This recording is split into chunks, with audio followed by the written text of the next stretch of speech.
Let me tell you about another man named Dawood alayhi salam. We all know Dawood. There was a woman at his time.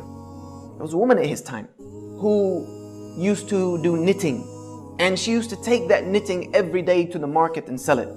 And get food enough to feed her children for that day. One day she was on the way to the market and a bird came and swooped and took her knitting. She had nothing left to feed her children. So she went into Dawood alayhi salam and she confronted him. And she asked him, is Allah just or is Allah unjust? Is Allah just or is Allah unjust? And Dawood is thinking, what kind of question is this? And she told him what had happened, that I feed my children every day off the knitting that I make, and that's all I have. Today a bird who is acting off of his fitrah from Allah subhanahu wa ta'ala came and took this knitting and took it away. Now I have nothing to feed my children. So is Allah just or is He unjust?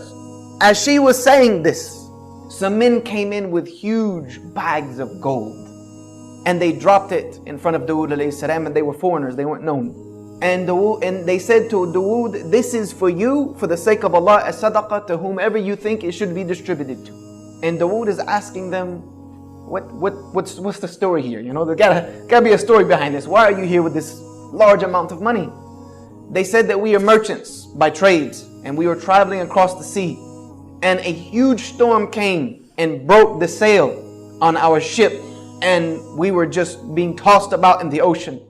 So we made dua to Allah that if He gets us out of this predicament, then we will donate everything on this ship for the sake of Him alone. At that moment, a bird came and dropped some yarn and materials and knitting that we were able to use to reconstruct our sail that brought us safely here to you. So here we are fulfilling our oath to Allah subhanahu wa ta'ala. Dawood alayhi salam looked at the woman and he asked her, is Allah just or is Allah unjust? You have a Rabb who is working for you on land and on sea. Is Allah just or is He unjust? And he gave it all to her. You see, sometimes the plan of Allah doesn't seem to be working. Sometimes it seems as if everything's against us. Sometimes we may even question the plan of Allah, like, Ya Allah, why me? What are you doing to me? What have I done to deserve this? What has this ummah done to deserve the travesty and the tragedy that is going through right now? This is what we ask many times, and I know we've all become susceptible to it at some point in life. Sometimes we can't see it. Sometimes it doesn't seem like it's working. But Allah subhanahu wa ta'ala has a plan.